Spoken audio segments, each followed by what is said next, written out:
Umbral informativo, la CAT en la noticia.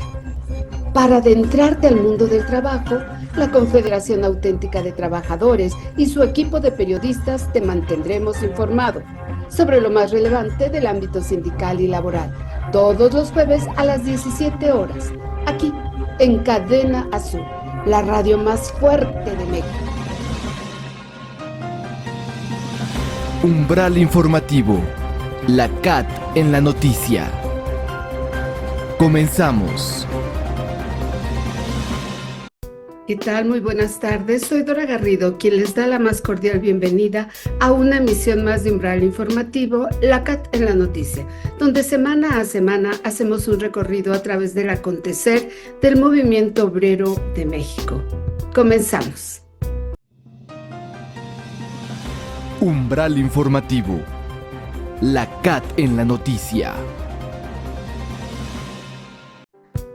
La Confederación Revolucionaria de Obreros y Campesinos, CROC, durante su 70º Consejo Nacional Ordinario, reafirmó su compromiso de continuar impulsando un sindicalismo cercano a los trabajadores, con formación permanente y capacidad de diálogo para contribuir al desarrollo económico y social de México. En el marco del 70º Consejo Nacional Ordinario de la Confederación Revolucionaria de Obreros y Campesinos, CROC, delegados provenientes de diversas entidades federativas del país decidieron que Isaías González Cuevas siga al frente de este organismo sindical por un sexenio más. Los croquistas aseguraron que la dirección de González Cuevas ha sido asertiva para la toma de decisiones por la defensa de los derechos laborales, no solo de los afiliados a la CROC, sino del resto de los trabajadores. Al hacer uso de la palabra, Isaías González Cuevas agradeció el apoyo de los croquistas y reconoció los avances en materia laboral como el incremento al salario mínimo. Sin embargo, hay que decir que todavía hay lugares sin actividad sindical. Todavía hay muchos contratos blancos de protección y ahí pues hay discriminación, hay humillación, hay acoso. No pagan salarios adecuados, tratan mal a la gente y la inspección ayuda mucho.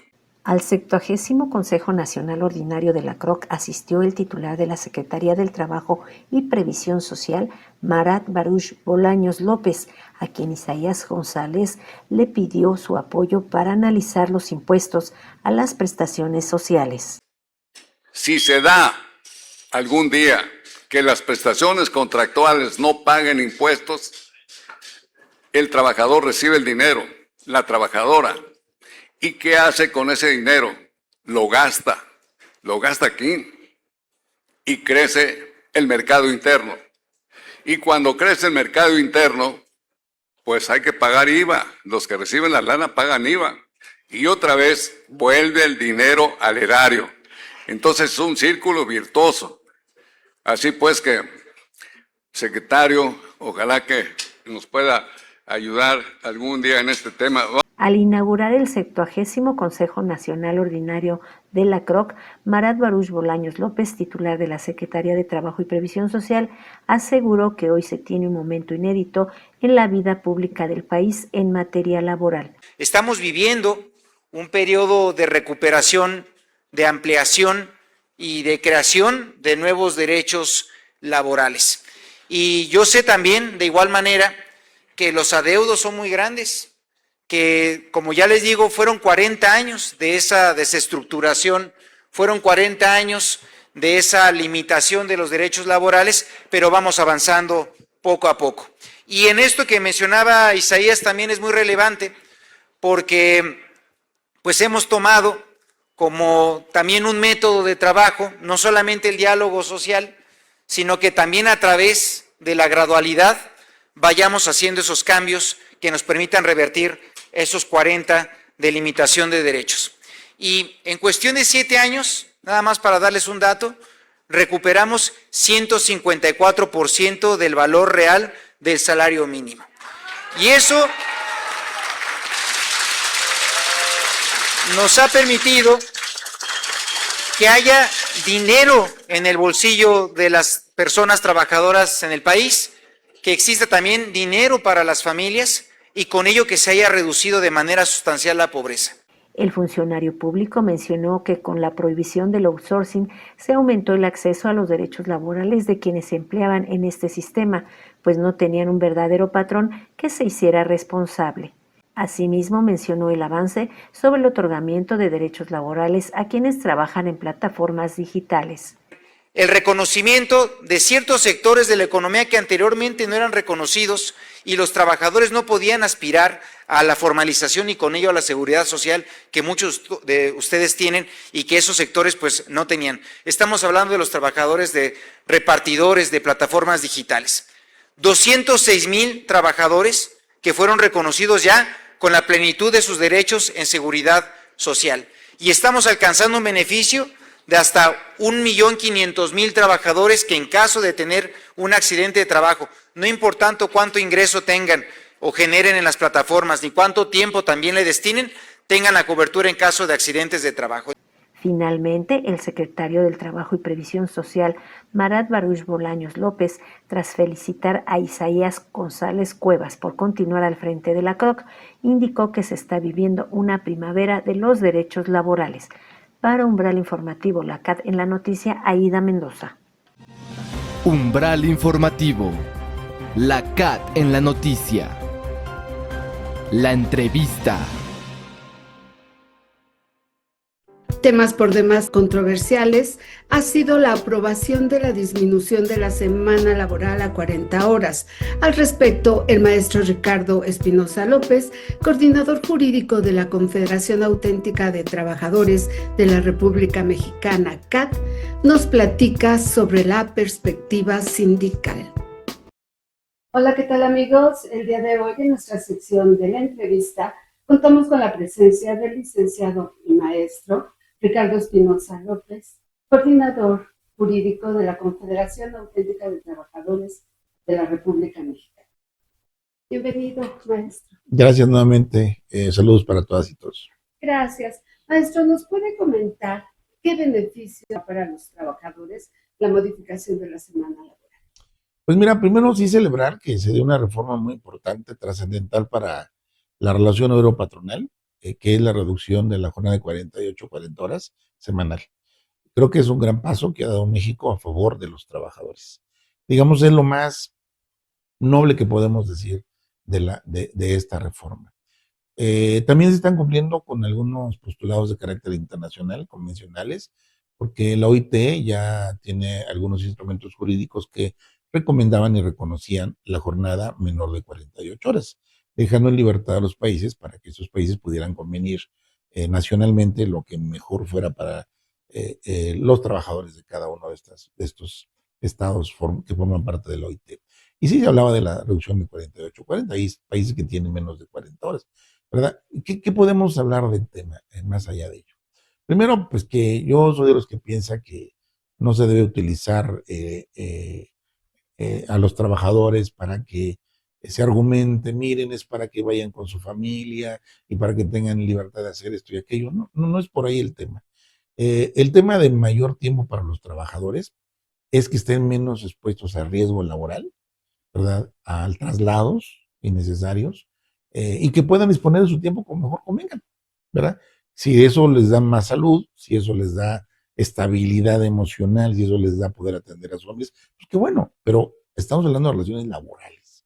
Entonces, en las relaciones laborales, el menor tiempo que estés en una empresa trabajando, te disminuye el riesgo laboral, te disminuye el estrés laboral y te beneficia. Tu tiempo ya es tu tiempo. Entonces, ahí como que usarlo por eso a mí me parece que es un chantaje emocional. Pero bueno, se usó y lo bueno es que estamos en el momento, ¿no? ¿Qué es lo que no quedó satisfecho desde mi punto de vista y para el mundo laboral? Pues fue que no hubo 2 días de descanso obligatorios, que fue de lunes a viernes, vamos a decirlo así.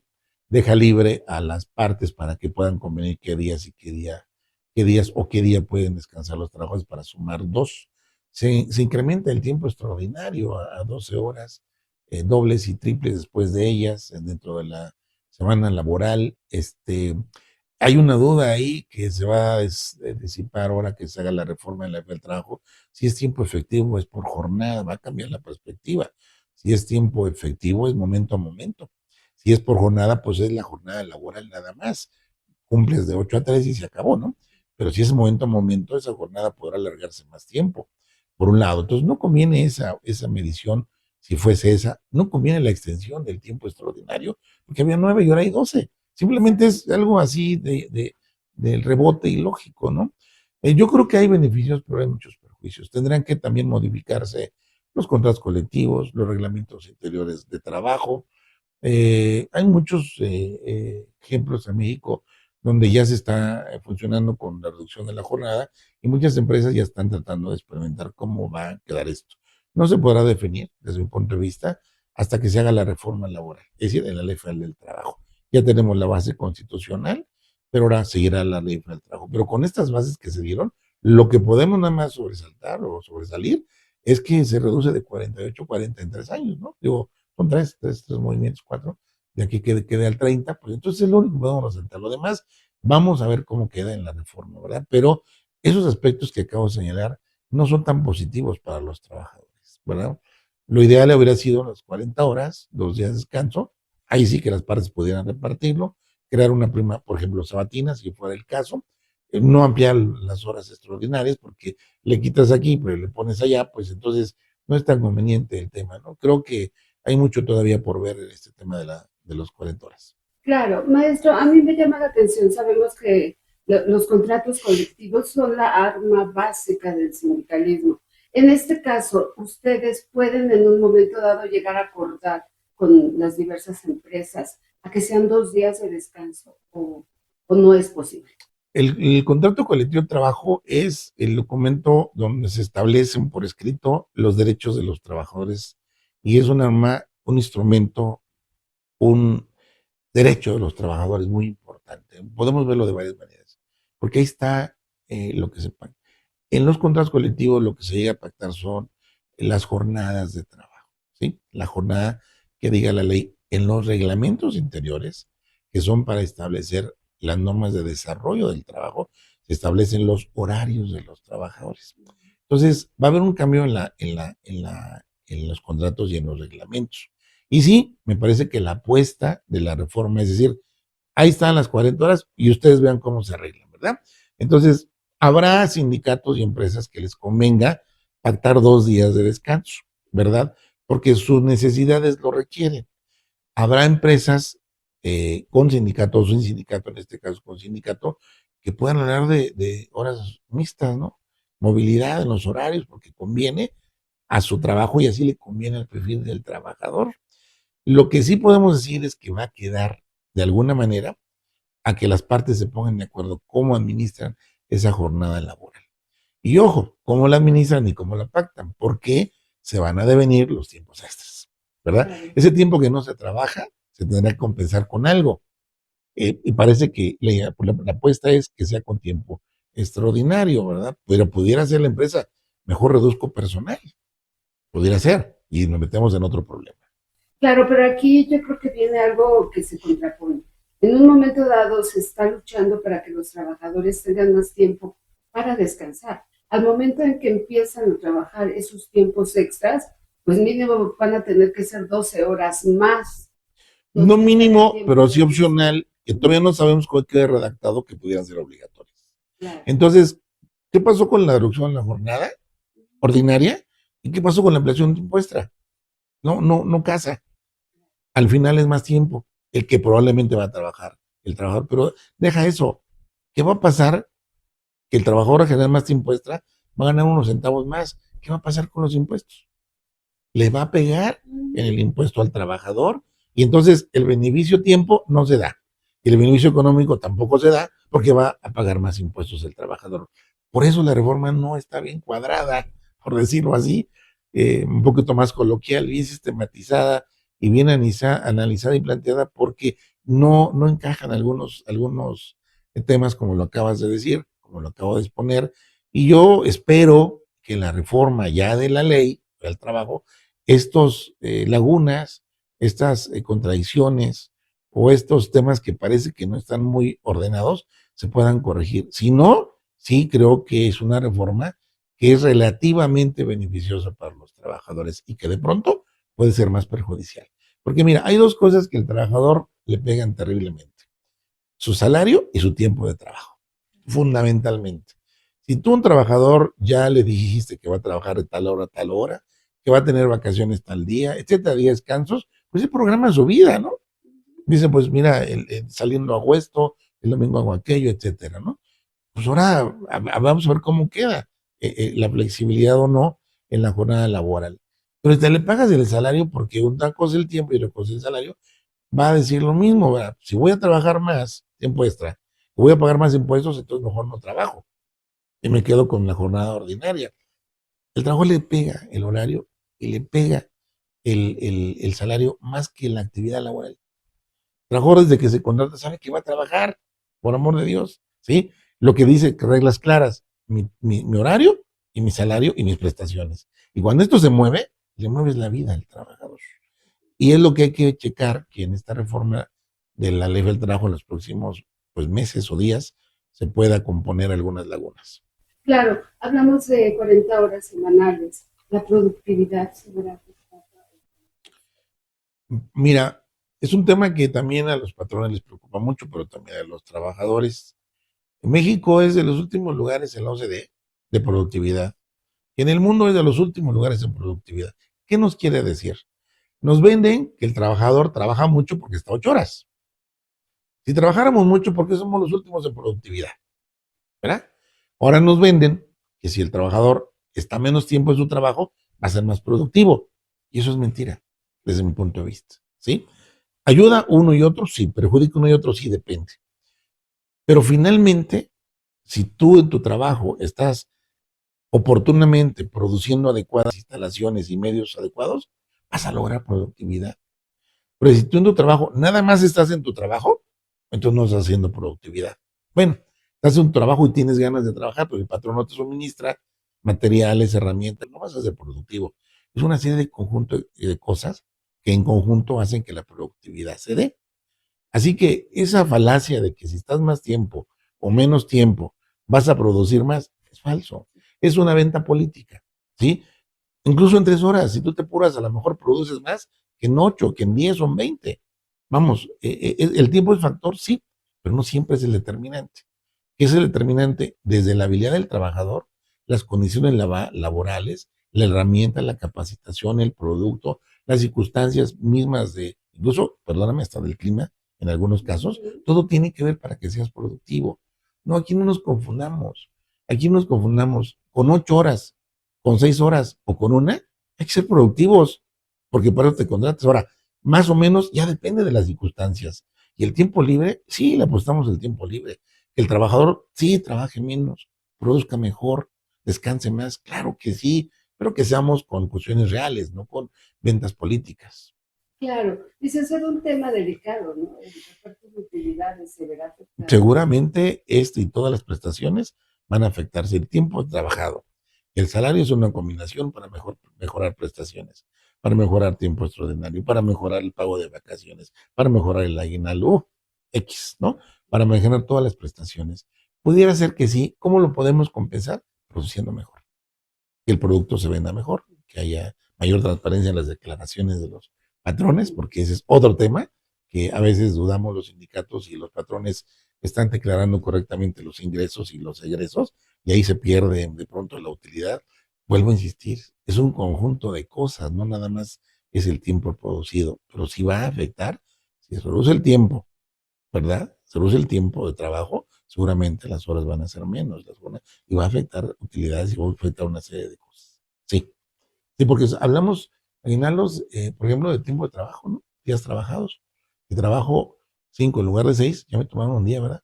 Claro. Bueno, por ejemplo, es proporcional, es proporcional. Claro, licenciado, muchas voces dicen que con esta modificación se va a incrementar la informalidad. Es que es una alternativa. Te decía, si el trabajador ya no le conviene formalmente trabajar más tiempo porque va a ganar menos, pues va a salirse a la informalidad. porque finalmente va a ganar los mismos 400 pesos, por dar un ejemplo nada más, pero con menos tiempo y con mayores facilidades. No tendrá seguridad social, pero dice, prefiero el dinero y el tiempo. Entonces no se va a estar matando aquí. Y el patrón va a decir, a ver, si me sigue subiendo prestaciones, salario mínimo, tiempo extraordinario y todo, pues yo voy a compensarlo con algo y voy a despedir gente. Eso es probable que eso suceda, no se desea. En la mesa, cuando esto se planeó, seguramente quiero pensar, eso no va a pasar. Lo va a absorber el mercado laboral. Los patrones van a poder compensar tiempos y demás y no van a despedir gente. Es que no saben cómo funciona la vida real abajo en las empresas micro y pequeñas. Mira, cada vez que el salario mínimo sube en un microempresario que tiene 2 o 3 empleados, paga luz, renta, insumos, paga seguridad social, aumentan salarios y tiene 3 trabajadores, corre uno. Esa es la verdad, corre uno. No sé si lo reponga después, pero si tú le sumas 1,000 negocios en el país que corran uno, son 1,000 gentes. Pero si le sumas 1 millón, es 1 millón de personas. ¿A dónde se van esas personas? Una de dos, o la informalidad, o hacerse descanso ahí en su casa, ¿verdad? Sin hacer nada, o a la delincuencia. Entonces, son temas que se tienen que prever. Platicando con gente que de gobierno, ¿verdad? De economía laboral, dice, eso no, porque lo absorbe el mercado. ¿Sí?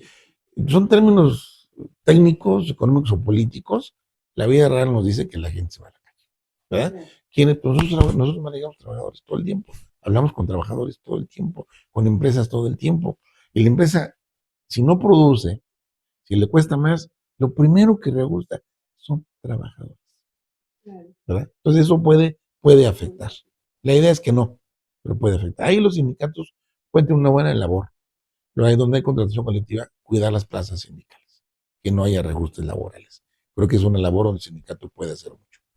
Claro, señor, para finalizar, obviamente ustedes, su esencia son los trabajadores. Con esta modificación a la ley, ¿cómo la van a enfrentar ustedes en un momento dado? Porque obvio, los trabajadores pues ya no van a tener horas. ¿Cómo van a hacerle para estar con todo? No, a ver, nosotros, los sindicatos, hoy en día, siempre ha sido, pero hoy en día, por las obligaciones que la reforma laboral impuso desde el 19 a todos los sindicatos, deben tener una presencia más efectiva en los centros de trabajo. Los líderes deben tener mejor comunicación con los trabajadores, tanto física como virtual, ¿verdad? Como el WhatsApp y toda esta tecnología que tenemos física, para poder juntos entender qué está pasando y cómo lo vamos a manejar, ¿verdad? Eso no puede ser imposición de un líder. Oye, ya acordé con el patrón que vamos a hacer esto. Si el trabajador no le entiende, no lo va a aceptar. Tenemos que ver con los trabajadores que se comunique adecuadamente, se capacite adecuadamente, cómo van a funcionar, la reducción de la jornada, cuáles van a ser los efectos de los tiempos extraordinarios, cómo pueden manejarse los días de descanso, los sábados y domingos, por ejemplo. Pero hay empresas que venden más sábados y domingos. Entonces prefieren descansar lunes y martes, si es que se llega a convenir eso, ¿verdad? O qué días pueden flotar. Entonces, yo creo que los sindicatos lo que van a tener que hacer, junto con los patrones, es platicar, capacitar e informar a los trabajadores para que se busque lo más conveniente a favor del trabajador y de la fuente de empleo, no del patrón, de la fuente de empleo. Porque si el patrón lo quiere hacer muy literal, ahora te quedas el tiempo extra, el trabajador no se va a quedar a trabajar tiempo extra, si no le conviene, ¿verdad? Ahora si el patrón dice, a mí mis 40 horas porque ya me tocan, y el patrón pide tiempo extra, pues no se va a quedar el trabajador, y va a haber problemas. Si también le subes mucho la mano de obra al patrón con tantas cuestiones, pues de 40 te va a correr 3. O sea, eso hay que verlo porque sí sucede. El tema es que el político dice, eso no sucede. Es que en la práctica sucede. ¿Sí? ¿Qué ventajas puede haber más? Me parece que los trabajadores sindicalizados tienen mayor ventaja para poder conservar sus derechos, protegerlos y crecerlos por el sindicato, por el contrato colectivo y por la huelga. Los no sindicalizados creo que están en más riesgo de que su relación laboral se vuelva vulnerable y sus derechos, por lo tanto, no se ejecuten correctamente y los puedan despedir más fácilmente en la informalidad, sobre todo, y los no sindicalizados en la formalidad. Así que creo que el camino son los sindicatos en este momento. A mí me parece eso. Muy bien, pues maestro, muchísimas gracias por su tiempo. Este tema da para mucho, seguiremos informando. Todavía está vivo. Claro. Muchas gracias. Gracias. Y a nuestros radioescuchas y cibernautas, no se vayan porque continuamos. Umbral informativo. La CAT en la noticia. Resiliencia sindical. Ser una mujer disruptiva es romper moldes, desafiar lo establecido y crear su propio camino. Al respecto versó el conversatorio La Mujer Disruptiva que organizó México Representativo y Democrático MRD. Escuchemos. La representación política de las mujeres sigue siendo uno de los grandes desafíos para la democracia de nuestro país. Ante esta situación, la Agrupación Política Nacional México Representativo y Democrático MRD realizó el conversatorio La Mujer Disruptiva. Al inicio del conversatorio, el maestro Ricardo Espinosa López, coordinador jurídico de la Confederación Auténtica de Trabajadores de la República Mexicana, CAT, señaló los inicios de esta agrupación política nacional, misma que surgió por la unión de un grupo de amigos quienes aspiraban a desarrollarse políticamente. Fue una idea que surgió entre varios compañeros y amigas y amigos que surgimos de otro tipo de organizaciones sociales, donde veíamos cómo de pronto las trabajadoras y trabajadores querían ser dirigentes por obtener puestos políticos. Así era como que en aquel entonces. Entonces nos ocurrió a nosotros armar un brazo político, una agrupación política que pudiera dar esa aspiración, esa garantía a los compañeros para desarrollarse políticamente y así no contaminar la otra actividad laboral. Y surge así, en MRD, con familiares, amigos y demás. Y MRD, en esa trayectoria, independientemente de lograr el registro en su momento, logró ya de alguna manera hacer un poquito de historia. Fue ya partícipe de la formación de un partido político, el Partido Humanista, en su momento, que desafortunadamente y por razones de falta de madurez política, de visión a largo plazo de algunos dirigentes, pues no duró más que el año. No logramos más allá rebasar el 1.000.000 de votos, estamos ahí por 900, 890, una cosa así, nos faltaron para aquel entonces como 200.000 votos en ese entonces. MRD en ese proyecto fue la agrupación más pequeña en su inicio y la más fuerte al final del proyecto, fue la que explicó mucho más y logró una votación muy importante y una afiliación muy importante, pero ya no nos alcanzó el tiempo para sostener el partido, se perdió. Posteriormente, algunos amigos y amigas ofrecen a MRD participar en Movimiento Ciudadano, donde Dan Delgado, quien reconocemos como un líder institucional e importante en ese país, para mí ya trascendió, pase lo que pase, en la historia de la política nacional. Pues iniciamos pláticas con su equipo y nosotros y llegamos a un acuerdo para llegar a un convenio de participación política. Como en Ciudadano, hasta la fecha ese convenio ahí está presente. Esto sin atar a nadie, sin forzar a nadie, estas cosas tienen que ser voluntarias y MRD pues tiene esa actividad, ¿verdad? Y no se limita ni se le fuerza a nadie a participar. Sin embargo, pues también han tenido, me parece a mí, ahí una participación positiva, aportando la mayor número de votos posibles de acuerdo a los últimos años en las elecciones que hemos ganado.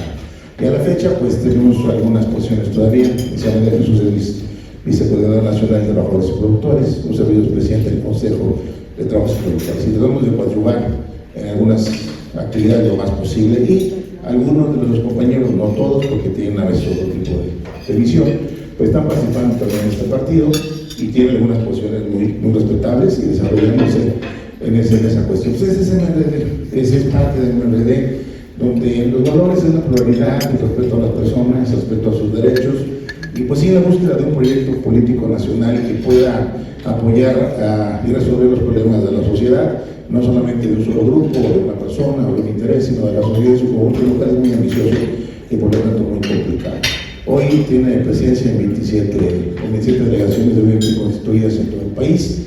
Cabe remarcar que el MRD está pugnando por una nueva relación entre el Estado y la sociedad para impulsar reformas a las instituciones y dar paso a las políticas públicas que generen una nueva institucionalidad democrática. Hay que mencionar que el conversatorio contó con la participación de mujeres de la política, empresaria y dirigente sindical, quienes compartieron sus reflexiones y experiencias desde distintos enfoques, señaló el licenciado José Ángel Suberville, presidente del MRD. Hablar de cómo ha sido el rol de ser mujer, qué es una mujer o cómo ha enfrentado el ser mujer en su labor, fueron las primeras preguntas con las que interactuaron la doctora María Luisa Flores, presidenta de la Fundación Alianza para la Educación Superior, SC, la doctora María Teresa Rosaura Ochoa, política y empresaria, y la maestra María de Jesús Rodríguez Vázquez, secretaria general de la CAT. Las mujeres disruptivas en el ámbito laboral son aquellas que rompen estereotipos, desafían el techo de cristal y transforman las estructuras organizacionales tradicionales a través de la innovación, el liderazgo transformacional y la adopción de nuevas tecnologías, coincidieron en señalar la maestra María de Jesús Rodríguez Vázquez y la doctora María Teresa Rosaura Ochoa, respectivamente. La mujer disruptiva siempre ha existido, coincido con Terry. Desde la época de los cavernícolas, la mujer siempre ha existido y impulsado. Simplemente que hoy, gracias a modificaciones en las legislaciones, han permitido que la brecha sea más corta. No estoy de acuerdo cuando dicen que una mujer ocupa cargos por voto de género. Tiene que ser por capacidad, no porque la ley lo diga. Y tiene que ser algo natural que se permita, no porque anteriormente existían las Juanitas, que es a lo que se refería Terry, que nos usaban y una vez que estás arriba te bajan para que llegue otra persona, porque hay más mujeres que hombres todavía, entonces el voto lo decidían muchas de las mujeres, así que impulsaban a las mujeres. Qué bueno que MRD que organice estos foros, que hoy sea la palabra que ejemplifica un poco ese cambio, esa transformación, esa nueva forma de inclusión en la vida pública, en la vida económica de este país, en la vida social.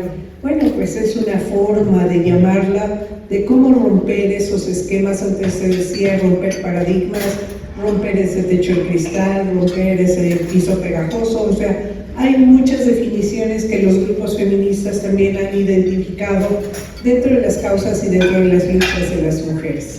Pero ser disruptiva, qué bueno es decir, rompo moldes, rompo esquemas, no me conformo, no se trata de protestar por protestar, sino ser conciliadora, sin embargo, de respetarse esa decisión. Y yo digo también que muchas veces las mujeres jugamos un rol, y hago ahí una analogía como si fuera una carretilla, con 4 ruedas, que los señores también la deben de jugar y la deben de jugar parejo.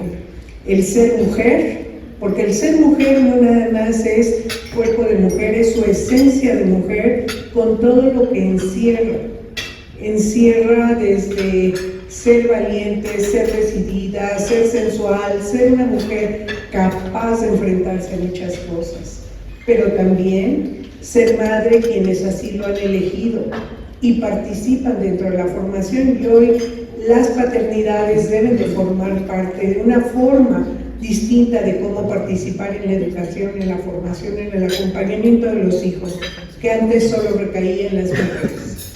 Y otra de las cosas, si se es profesionista en cualquiera de los ámbitos, sea en el comercio, sea a través de la ciencia, de la educación, de la política, son espacios de participación, de realización económica de las mujeres. Y bueno, pues yo creo que esos ámbitos, esposa, madre, ejecutiva y ser mujer, es la esencia de todo lo que nos lleva y que jugamos esos diferentes roles. No obstante que una de las características de la mujer disruptiva es el hecho de romper estereotipos de género y demostrar su capacidad resolutiva en altos cargos, estas mujeres operan en un entorno a menudo adverso, señaló la doctora María Luisa Flores. Tenemos que defender esos puestos, pero juntas, y tenemos que hacer más, porque quizá la pantalla es una, pero la realidad es otra. Eso es bien importante. Mientras nosotras sigamos viendo o no teniendo esas redes de mujeres para ayudar a las mujeres que están arriba y las de arriba soltar las cuerdas o poner las escaleras para que más mujeres suban, no vamos a poder. No vamos a poder. Los escalones se suben, pero ya no se bajan. Y todas juntas podemos hacer mucho más por México, por nuestros hijos, hombres, mujeres, los que vengan y por todo lo que viene atrás. Las mujeres tenemos que pensar claramente que no queremos ni desplazar a los hombres, ni quitarlos de sus espacios, queremos compartirlos con ellos. Y los hombres no nos pueden ver como una fuerza que los va a quitar o que no podemos hacerlo. Nos tienen que ver como parte del complemento, que unos tienen unas fortalezas, los otros tienen otras fortalezas, y en conjunto todos podemos hacer grandes cosas. Necesitamos seguridad, necesitamos espacio, necesitamos que nos dignifiquen en nuestras credenciales y en nuestras acreditaciones de lo que sabemos hacer todos los días. Porque solos no son ellos los únicos, ni ellas solas. Todos vamos juntos y todos podemos subir estos escalones. Trabajemos juntas, defendámonos juntas, miremos hacia el futuro juntas y van a ver que todo se puede. Cada caída te deja una marca, pero cada caída te hace más fuerte. De ahí que la transformación cultural impulse entornos de trabajo más inclusivos que combaten la violencia de género y las microagresiones que, según datos de la Medir, afectan al 70% de las mujeres, comentaron la también empresaria María Teresa Ochoa y la también senadora suplente María de los Ángeles Rodríguez, respectivamente. La vida cambió a partir de que las mujeres nos incluimos a la vida económica de este país. Cuando se tuvo que dejar la casa, cuando se tuvo que dejar el hogar, porque era importante sacar adelante a los hijos. Hoy la vida no se entiende, muchas veces el ejercicio del poder y la economía la han atesorado los señores. Entonces su decisión y su criterio está basado en qué puedo aportar a mi hogar o qué quiero dar a mi hogar y cómo doy educación y formación a mis hijos. Si están bien las cosas, maravilloso, caminan y caminan muchos años, pero si por alguna circunstancia hay diferencias, vemos entonces que se rompe ese vínculo matrimonial y sin embargo se convierten esos hijos en luchas que también tanto de un lado como del otro pues deterioran la figura del matrimonio, de la familia principalmente. Y ahí también fue cuando dentro de muchas de las iniciativas que impulsé, que presenté, pues está lo que es la violencia vicaria. ¿Qué es eso?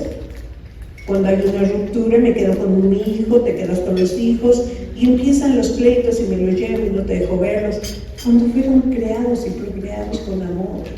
Pero eso no se ve, porque el mundo de la economía y el mundo de la banalidad hace que el poder y el sometimiento sea lo que viene a dar en contra, en este caso, de ejercer una violencia, principalmente hacia las mujeres, que generalmente son las que terminan quedándose con los hijos.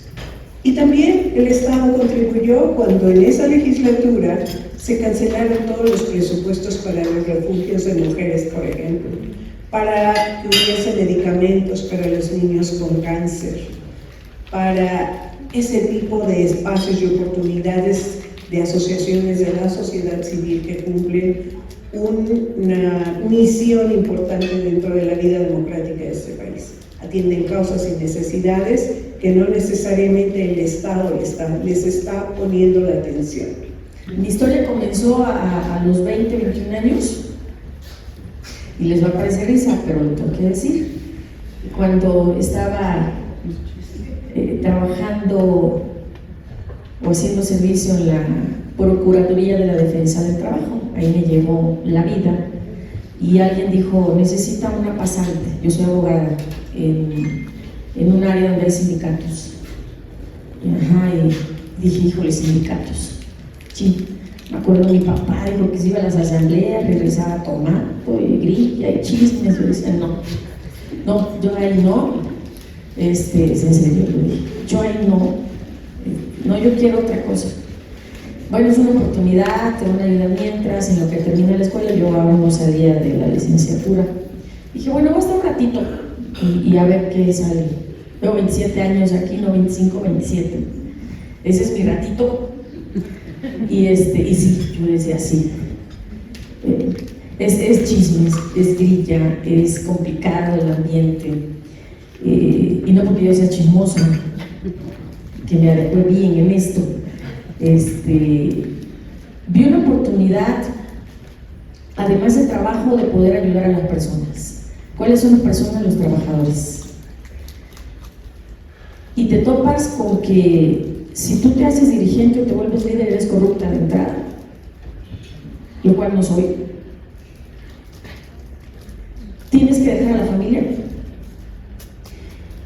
Quien crea que ser líder sindical es estar tras un escritorio, recibir cuotas, darte la vida de lujo, porque esa es la visión que tienen muchas personas del sindicalismo.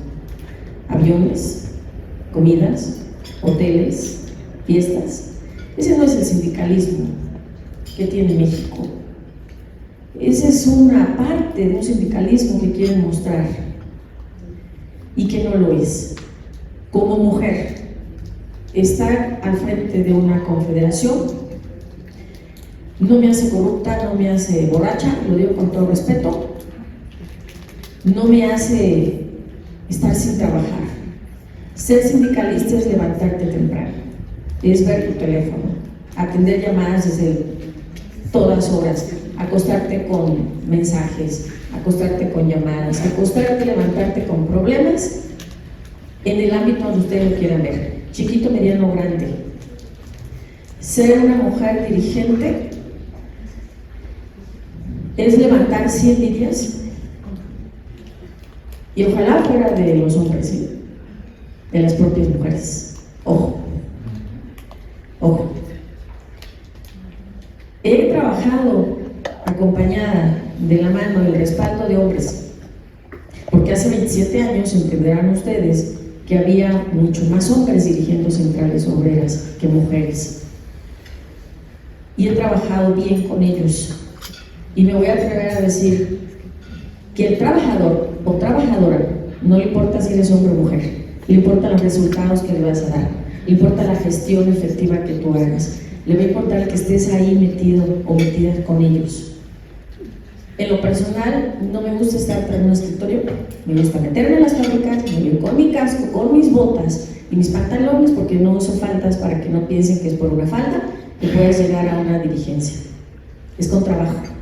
Y es ganándote el respeto como mujer de muchos hombres y de muchas mujeres que cuando te ven, sí dicen, ¿cómo le hiciste para llegar ahí? Y muchas de las mujeres valoran el trabajo y te aplauden, dicen, qué bueno que me tocó. Hay que resaltar que las mujeres están demostrando que tienen la habilidad necesaria para liderar organizaciones de manera eficaz, generar cambios importantes y crear un ambiente corporativo más justo y equitativo. Aunque en ocasiones se enfrentan a situaciones laborales diversas con las nuevas generaciones, acotó la doctora María Luisa Flores, quien también fue la Mujer del Año 2020 en la categoría por la educación, designado por la Cámara Nacional de la Mujer y la ONU. Tenemos que adecuarnos un poco al pensar de ellos, y el pensar de ellos es muy diferente al que nosotros tenemos. Tenemos que buscar nuevas expectativas para poder estar con ellos. Y una cuestión muy importante que en la escuela hoy estamos defendiendo, que no le habíamos dado quizá la importancia que tenía, son todas estas competencias blandas o emociones para la vida. Emociones es una palabra que se dice muy fácil, pero que en la escuela nunca te la enseñan. Y todos los días, las 24 horas del día, vivimos de emociones. Emociones buenas y emociones malas. Desde el coraje, el odio, el rencor, hasta la alegría, la felicidad y el gusto. Y no sabemos ni qué son, ni cómo se producen, ni cómo les marcamos un equilibrio. Y ese equilibrio es lo que necesitamos y es lo que necesitan las nuevas generaciones para que puedan actuar. Está totalmente comprobado que un IQ, por más grande y alto que sea, si no hay emociones, no funciona. Entonces la inteligencia emocional es la que tenemos que llegar a ellos, a buscar de otra manera de la forma en la que ellos pueden reaccionar a estímulos más fuertes. Hay una frase muy clara, sí, efectivamente yo coincido con mis dos compañeras aquí presentes, la sociedad está desvalorizada. Y esto me lleva a una frase muy clara que dice, estamos en el último coletazo de una sociedad en decadencia. Yo creo que sí, pensamos que la pandemia iba a cambiar muchas cosas, sentíamos que nos moríamos, un miedo terrible, íbamos a cambiar todo, regresamos a la normalidad o seminormalidad y normalidad y resultó peor, porque ahora estamos haciendo cosas que incluso no hacíamos antes, ¿no? Y mucho más fuerte. Pero ¿qué viene atrás de último coletazo de una sociedad en decadencia? Oportunidades, un renacer, cosas nuevas que necesitamos. Tenemos que platicar con nuestros jóvenes, platicar y no darles todas estas bases ni tecnológicas ni monetarias, pero sí mucho amor. La base de todo esto y la base de una sociedad siempre va a estar cimentada, construida y al tope con amor. Asimismo, la doctora María Teresa señaló la importancia de no delegar la educación a las escuelas y educar con valores a todas las nuevas generaciones. Una vez que ingresó y que adoptamos lo que fue el uso de las nuevas tecnologías, las herramientas tecnológicas, si bien nos acercaron al mundo, nos acercaron a la inmediatez, nos acercaron a la comunicación, nos acercaron a muchas oportunidades y más después de que vivimos la pandemia del COVID-19. Creo que el mundo cambió, pero la formación de las nuevas generaciones, de los jóvenes, se delegó un poco a que todo lo aprendieran a través de estas nuevas herramientas tecnológicas. Y dejaron de tener algo que es muy importante, que todos los que estamos aquí crecimos, que fue el orden, la disciplina, el compromiso, el respeto y los valores. Hoy, desafortunadamente, a veces los chicos lo vemos en las secundarias, como en un tú a tú se golpean hombres y mujeres, como en un tú a tú hay una falta de respeto en la forma en cómo se habla, el tipo de lenguaje que utilizan. Y los papás o los padres de familia, hombres y mujeres, delegamos al sector educativo la formación de esos valores de nuestros hijos, o de los hijos y de los jóvenes. Esa inquietud, esa curiosidad, ese hambre por saber, en muchos sí existe, pero otros, y la gran mayoría, lo dejó de lado. Por eso muchas veces son cooptados por otras fuerzas que hacen que los jóvenes se desvíen a seguir adelante en un proyecto o en un trabajo. Muchos de los que estamos aquí no me dejarán mentir, y yo creo que también muchos de los que están vía digital son producto precisamente de ese esfuerzo, de ese trabajo, como lo contó Mari, de esa lucha, de esa formación y ese deseo de superación. Y hoy se es hombre o mujer de bien. En este caso estamos hablando de las mujeres. Muchas de las mujeres salieron de sus casas en espacios de realización como una extensión de su casa para poder crecer, para poder trabajar, para poder laborar. Los jóvenes hoy, afortunadamente, y las nuevas generaciones, muchos de ellos también tienen la oportunidad de estar más preparados, de estar conectados con el mundo de dominar inclusive otros idiomas, de tener una potencialidad importante para poder realizarse. Pero que hace falta en muchos de ellos compromiso con su comunidad, saber que ese es el límite de tu casa, pero que tienes un compromiso también, no nada más lo que vives dentro, sino afuera, participar, involucrarte, seguir siendo solidario con aquella persona que requiere de la mano amiga. Para finalizar, la maestra en Derecho Laboral, María de Jesús Rodríguez, fue enfática al referirse a las nuevas generaciones, pues dijo que los padres le han dado todo en las manos, lo que ha ocasionado que muchas veces pierdan el interés por superarse. Entonces, pues los jóvenes están bien cómodos en casa y no tienen tal vez la necesidad que tuvieron hace 30, 40 años la generación de la cual venimos. Nosotros como dirigentes nos tenemos que adecuar a esos jóvenes. Una asamblea nos los hacen vía WhatsApp. Visitas asambleas presenciales y no van. Esa es la gran diferencia. Y creo que hoy está perdiendo un valor importante que es la unidad. Cada quien ve por lo suyo y están con una mente individualizada. Yo resuelvo lo mío y lo demás pues no me importa. Hemos tratado de ingerir en los jóvenes que como trabajadores tenemos que mantener la unidad. La palabra fundamental para un sindicato se llama unidad. Si yo quisiera estallar una huelga, no la puedo estallar por WhatsApp.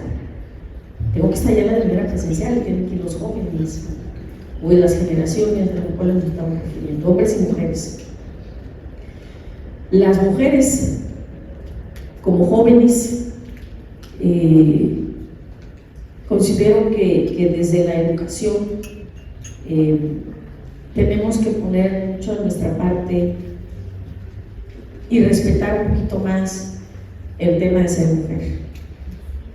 De verdad, no me atrevo a decir otros, a no meterme en broncas, pero hoy en día el que tú le permitas a alguien haz lo que quieras con tu cuerpo, creo que se trata de valores. Y los jóvenes no es que carezcan de valores, porque ya cuando están en problemas y hablas con ellos y haces ciertos ejercicios con ellos, sí tienen valores. Yo creo que lo que tienen son facilidades en casa que hacen que pierdan el sentido de permanencia, comunidad, unidad, en el entorno que está afuera. La tecnología también ha venido a facilitar muchas cosas y